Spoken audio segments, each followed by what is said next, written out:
இப்ப அழுது என்னங்க பிரயோஜனம்? ஒரு பையன் எனக்கு இன்ஸ்டாகிராம்ல கால் பண்ணியிருந்தாங்க. ரொம்ப மெசேஜ் மேல மெசேஜ் வந்துட்டே இருந்துச்சு.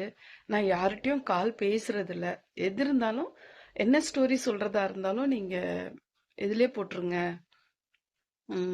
மெசேஜாவே போட்டுருங்க. வாய்ஸ் மெசேஜா போட்டுருங்க அப்படின்னு சொல்லுவேன். ஆனா அந்த பையன் கேட்கவே இல்ல. இல்ல இல்ல நான் உங்ககிட்ட கண்டிப்பா பேசியே ஆகணும் அப்படின்னு ரொம்ப கம்பல் பண்ணாங்க. சரி ஓகே அப்படின்னு சொல்லிட்டு இவர்கிட்ட கேட்டுட்டு நான் பேசினேன்.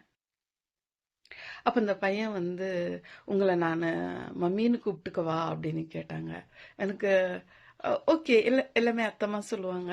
ஓகேப்பா அப்படின்னு சொன்னேன். அழுக வந்துருச்சு.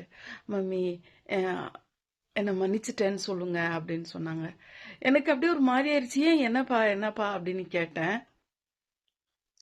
எனக்கு இன்னும் அந்த தாக்கம் இருக்கு. நான் எது பார்த்தாலும் அது உங்ககிட்ட சொல்றேன். அதுக்காக இந்த இன்ஃபர்மேஷன்ஸ் நான் உங்ககிட்ட சொல்றேன். இப்ப அழுது பிரயோஜனம் இல்லைல்ல. அதுக்காக அந்த பையன் சொன்ன விஷயம், இப்போ நான் அப்ராட்ல இருக்கேன். இப்ப நான் அங்க இல்ல, இந்தியால இல்ல, அப்ராட்ல இருக்கேன் அப்படின்னு சொன்னாங்க. எங்க மம்மி இல்ல இப்ப எங்க கூட. நீங்க பார்க்க எங்க மம்மி மாதிரியே இருக்கீங்க அப்படின்னு சொல்லி அந்த பையன் சொன்னான். அப்போ சரிப்பா அப்படின்னு சொன்னேன். அவன் சொன்ன ஒரு விஷயம் நான் எதுக்கு உங்ககிட்ட பகிர்ந்துக்கணும்னு நினைக்கிறேன்னா, இப்போ நிறைய பிள்ளைகள் அம்மா அப்பா உயிரோட இருக்கும்போது அவங்கள பத்தி அருமை தெரியறது இல்ல, விளையாட்டா இருந்துடுறாங்க, அப்புறமா தான் ஃபீல் பண்றாங்க. அந்த மாதிரி இந்த பையனும் அவங்க அம்மா ஏதாவது ஒன்று சொல்லிக்கிட்டே இருப்பாங்களாம். அப்ராடு போக மாட்டேன் அப்படின்னு சொல்லியிருக்கான் போல. இல்ல நீ போய் தான் ஆகணும் அப்படின்னு ரொம்ப கம்பல் பண்ணி ஆஹ், அனுப்பிட்டு இருக்காங்க. அப்ராடு வந்துட்டு இருக்கான். வந்துட்டு இவங்க அனுப்பிட்டாங்களே அப்படின்ற கோவத்திலேயே அவங்க மம்மி கால் பண்ணாங்கன்னா எடுக்கவே மாட்டானா. எடுக்கவே மாட்டான். எடுத்தலாம் வைங்க, நல்லா இருக்கேன், சாப்பிட்டேன் அப்படின்னு சொல்லி வச்சிருவானா. அஹ் ரொம்ப பேசவே மாட்டானா. அவங்க என்ன நினைச்சிருக்காங்க, தான் குழந்தை போச்சுன்னா ஒரு நல்ல இடத்துல வேலை செஞ்சு ஒரு நல்ல இடத்துல மருமக வரும் அப்படிங்கிற எண்ணத்தோட தான் எந்த ஒரு தாயும் அந்த மாதிரி தான் நடுவாங்க. அந்த மாதிரி தான் அவங்க நினைச்சு அனுப்பியிருக்காங்களா என்னன்னு தெரியல. அந்த பையன் சொல்லி அழுதான். ரொம்ப எனக்கு மனசு கஷ்டமா இருந்துச்சுங்க. போயிட்டு இருக்கான். ஒரு நாள் கால் பண்ணியிருக்காங்க, இவன் எடுக்கவே இல்லையா. எடுக்கவே இல்லை கோச்சுக்கிட்டு. எடுக்காம விட்டுட்டு இருக்கான். கொஞ்ச நேரம் கழிச்சு அவங்க மாமா கால் பண்ணாங்களாம். இந்த மாதிரி அக்கா அஹ், மௌத்தா போயிட்டாங்க அப்படின்னு. ரொம்ப அழுது இருக்கான் அந்த பையன். ரொம்ப அழுது இருக்கான். ரொம்ப அழுது அம்மா கடைசியில என்ன என்கிட்ட பேச நினைச்சிருப்பாங்களோ தெரியலையே, நான் அவங்க கிட்ட பேசலையே அப்படின்னு சொல்லிட்டு ரொம்ப அழுக. அந்த பையன் ரொம்ப அழுதான்.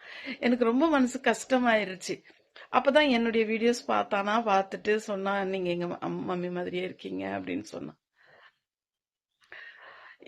நான் என்ன சொல்றேன்னா, பிள்ளைகளா, ஒரு முறை அம்மா அப்பா போயிட்டாங்கன்னா மறுபடியும் வரவே மாட்டாங்க. அவங்க ஏதாவது அந்த குழந்தைகிட்ட சொல்ல ஆசைப்பட்டிருப்பாங்கல்ல. அவங்க செஞ்சது பிள்ளை நல்லா இருக்கணும்னு தான் செஞ்சிருக்காங்க. அதுவும் இல்லாம நான் இந்த பதிவுல யார் இத்தனை நேரம் வரைக்கும் பொறுமையா இருந்து இந்த வீடியோ கேட்டிருக்கீங்கன்னு தெரியல. இதுல நான் சொல்லணும்னு நினைக்கிறது என்னன்னா, எல்லா இடத்துலயும் பிள்ளைகள் தான் தப்பா இருப்பாங்கன்னு சொல்ல முடியாது. நிறைய இடத்துல பேரண்ட்ஸுங்க கூட தப்பு பண்றாங்க. தப்பு பண்ணாம இல்ல. இந்த காலத்துல 80% பேரண்ட்ஸ் மேல கூட தப்புங்க இருக்கு. எப்பவுமே நம்ம பிள்ளைங்க மேல தப்பு சொல்லக்கூடாது. பேரண்ட்ஸ் மேலயும் இருக்கு, அம்மா அப்பா மேலயும் தப்பு இருக்கு.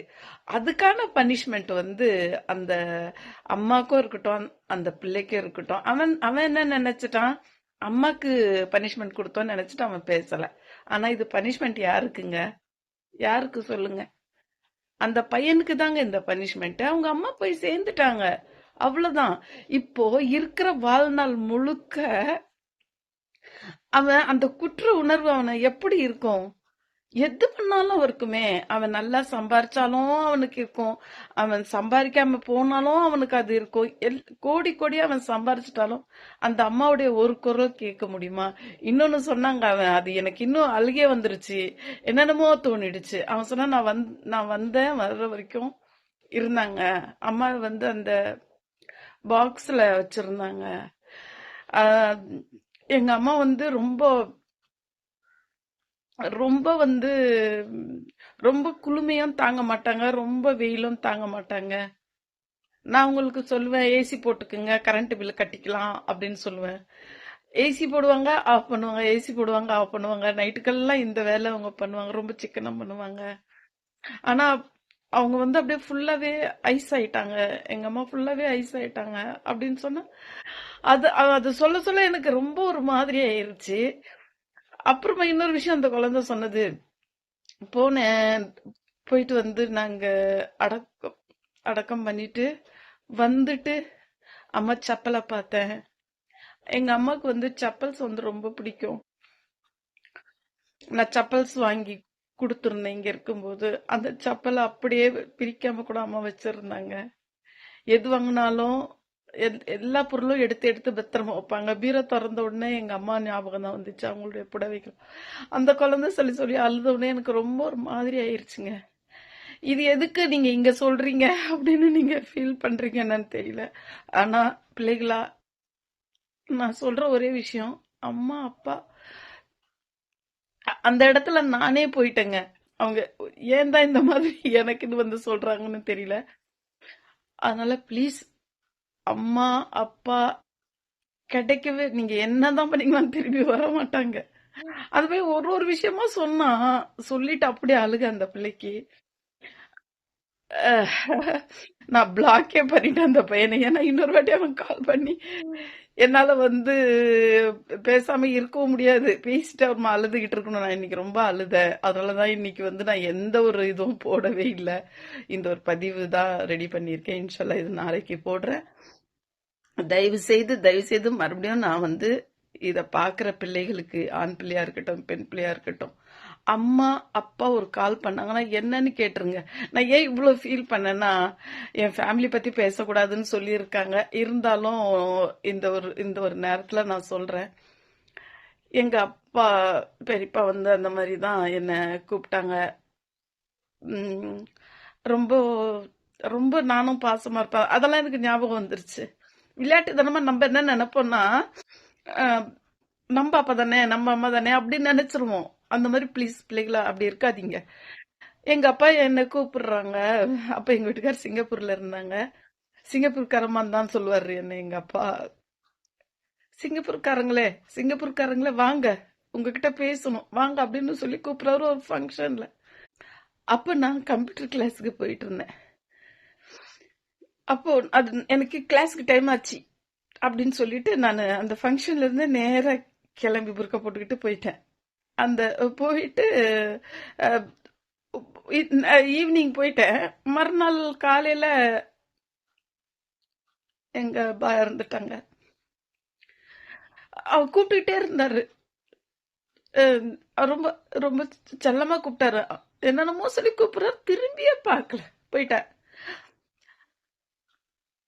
அதனால சொல்றேன், அதுவே வந்து எனக்கு ரொம்ப ஹட் ஆயிட்டே இருக்கும். எங்க அம்மா கிட்ட கூட நான் கோச்சுப்பேன் தான், ஒத்துக்கிறேன், கோச்சுப்பேன் தான். ஆனா உடனே அம்மா கால் வந்துச்சுன்னா எடுக்காம இருக்க மாட்டேன், எடுத்துருவேன். அந்த பயம் எனக்கு. ப்ளீஸ், அதனால பிள்ளைகளா தயவு செய்து அம்மா அப்பா நம்மள வந்து பேசணும்னு நினைக்கிறாங்க அப்படின்னா, அவங்க நீங்க என்னதான் சம்பாரிச்சாலும் மறுபடியும் அவங்க கிடைக்கவே மாட்டாங்க. நாள் முழுக்க உங்களுக்கு அந்த குற்ற உணர்வு வந்து உங்களை வந்து ரொம்ப இது பண்ணிடும். அதனால அம்மா அப்பாவை வந்து இருக்கும்போதே அவங்க கைய பிடிச்சுக்குங்க. அல்லாஹ் ஹாஃபிஸ். இன்னொரு பதிவுல பார்க்கலாம்.